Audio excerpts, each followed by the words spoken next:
this episode, we run a spaced review that ties together three proactive capabilities that often get discussed separately, which are threat hunting, active defense, and the smart use of community-sourced resources.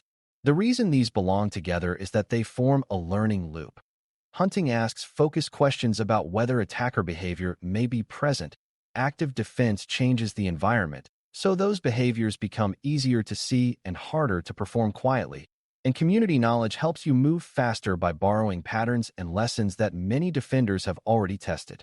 Beginners sometimes treat these topics as optional extras that you do only after you have perfect alerting, but in real operations they often exist precisely because alerting is never perfect. The goal of this spaced review is to make the relationships feel simple and repeatable, so you can recall how each concept works, why it matters, and how it supports the others. When you internalize that loop, you stop viewing proactive work as scattered activities and start viewing it as a coherent way to reduce blind spots and shorten attacker dwell time. Before we continue, a quick note. This audio course is a companion to our course companion books. The first book is about the exam and provides detailed information on how to pass it best. The second book is a Kindle-only ebook that contains 1,000 flashcards that can be used on your mobile device or Kindle. Check them both out at cyber.author.me in the Bare Metal Study Guide series. Threat hunting, at its core, is the practice of testing a reasonable hypothesis about attacker behavior using evidence, rather than waiting for an alert to tell you where to look. The memory you want to keep is that hunting is not random searching, because randomness produces inconsistent results and encourages bias when you latch onto whatever looks strange. A hunt begins with a hypothesis that is specific enough to be testable, such as a suspicion about unusual privilege use, suspicious authentication patterns, or unexpected access to sensitive systems. You define scope and time window. You identify the data sources that can confirm or contradict the hypothesis, and you consider what normal behavior looks like so you can interpret what you find. During execution, you refine iteratively, looking for corroboration across independent signals, and you treat ambiguous patterns as prompts for validation rather than as proof.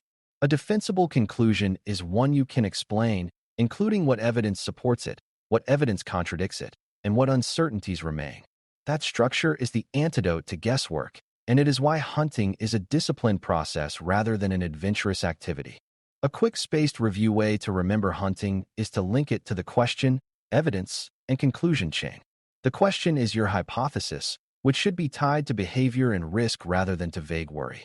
The evidence is the data you can actually observe in your environment, which includes understanding data quality, coverage, and time consistency so you do not build conclusions on shaky ground.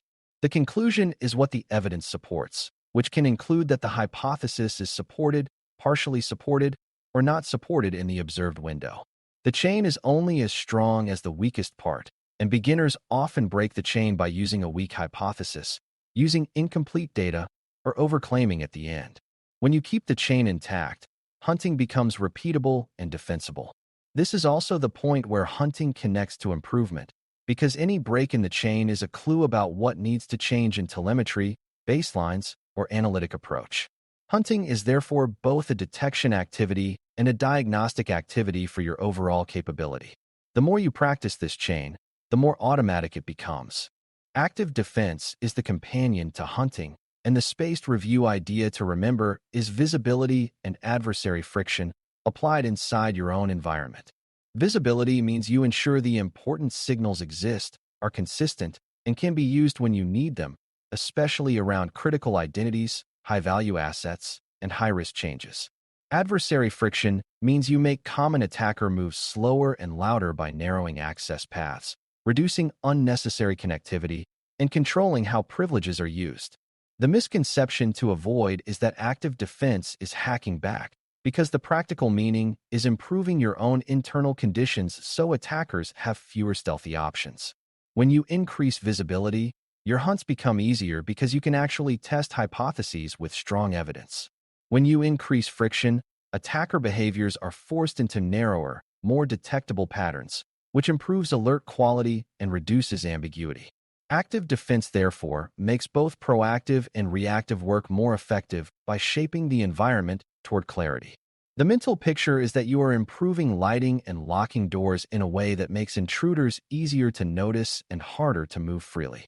A useful way to recall active defense techniques without drifting into tool specifics is to focus on the behaviors they constrain and reveal.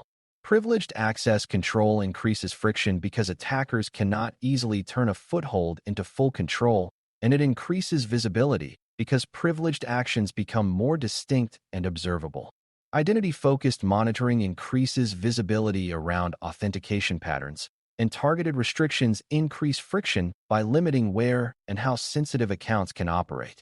Network shaping increases friction by limiting unnecessary lateral movement paths, and it increases visibility because unusual communications stand out against a more intentional baseline. Change monitoring increases visibility because unauthorized or unusual configuration and permission changes become clearer, and it increases friction because high-risk changes require more intentionality and leave stronger evidence trails. Deception, when used safely, increases visibility by creating high-confidence signals and increases friction because probing reveals the attacker's presence. All of these techniques share the same goal, which is to reduce attacker stealth and speed while preserving business functionality. When you remember the behavior focus, you can reason about active defense choices even when details vary across environments. Community-sourced resources fit into this loop because they help you move faster and avoid reinventing what many defenders have already learned. The spaced review idea is that community knowledge is a supplement, not a substitute, and it must be validated against your environment. Community resources can provide structured descriptions of attacker behavior, example analytic ideas, shared incident patterns, and practical guidance about common pitfalls and tuning challenges. They are especially helpful when you discover a detection gap because they can give you starting points for hypotheses, baselines, and interpretation. The risk is that community materials vary in quality, and even high-quality ideas may not fit your telemetry, your architecture, or your normal operational patterns. That is why you treat community resources as accelerators for your own thinking, not as automatic answers. You validate by checking assumptions, testing whether the patterns appear in your data, and tuning so results are actionable rather than noisy. When you use community resources with discipline, you close gaps faster and strengthen both hunting and detection development. A practical way to reinforce community leverage is to remember the gap, fit, and validation sequence. First, define the gap precisely, such as you cannot reliably detect unusual privileged use on critical systems or you lack clarity on what evidence should exist for a certain behavior. Second, choose community resources that match the gap type, such as behavior-focused guidance for hypothesis building or detection ideas for analytic development. Third, evaluate fit, which includes whether you can observe the required signals and whether the environment's normal patterns make the idea practical.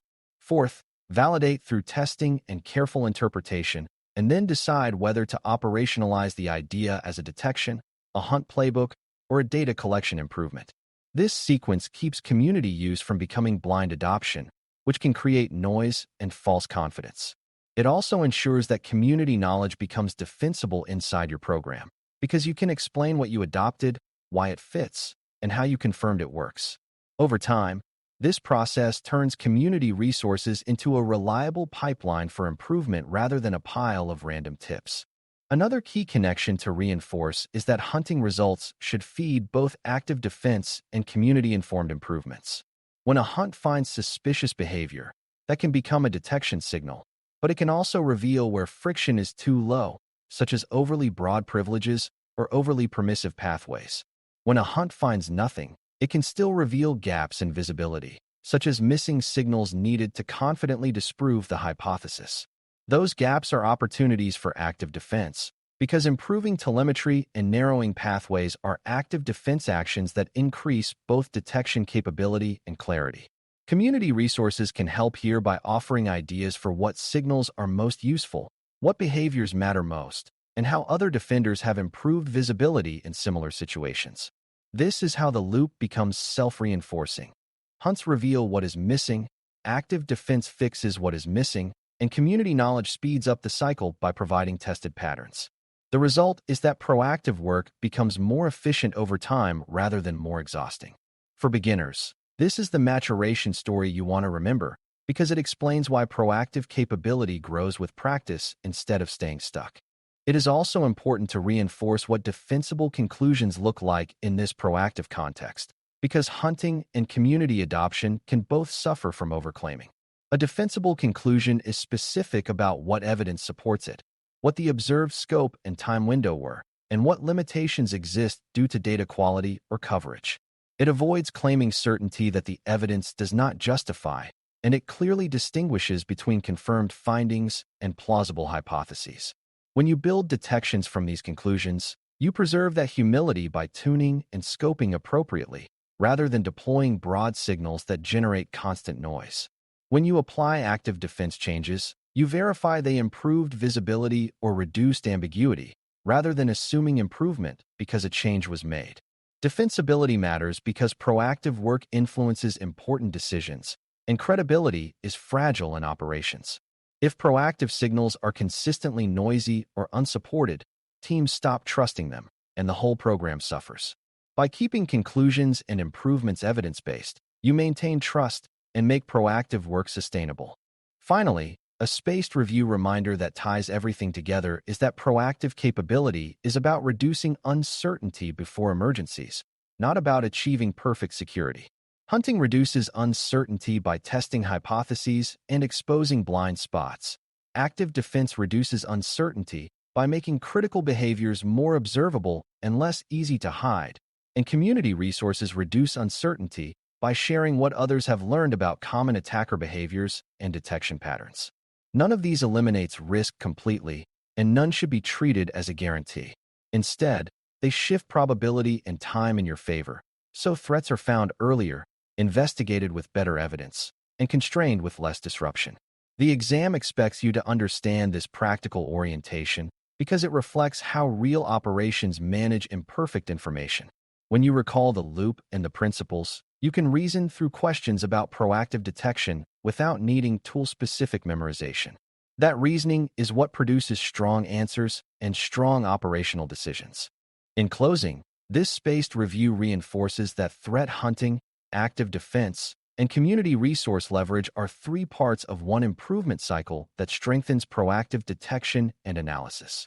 Hunting provides a disciplined method for testing behavioral hypotheses and reaching defensible conclusions rooted in evidence and timelines. Active defense improves the environment by increasing visibility and adding targeted friction so attackers have fewer quiet options and defenders have clearer signals. Community-sourced resources accelerate learning and fill gaps when used carefully, validated against your environment, and integrated into a controlled improvement process. When you connect these parts, each hunt teaches you something. Each improvement makes future hunts easier, and community knowledge helps you move faster without blindly copying. The outcome is a SOC that becomes more confident and more consistent over time because it reduces guesswork and increases the quality of both signals and decisions. That is the practical foundation of proactive detection maturity, and it is a key theme in building a coherent operating model for security operations. Thanks for listening. For more audio courses, daily newsletters, and more, please visit DailyCyber.News.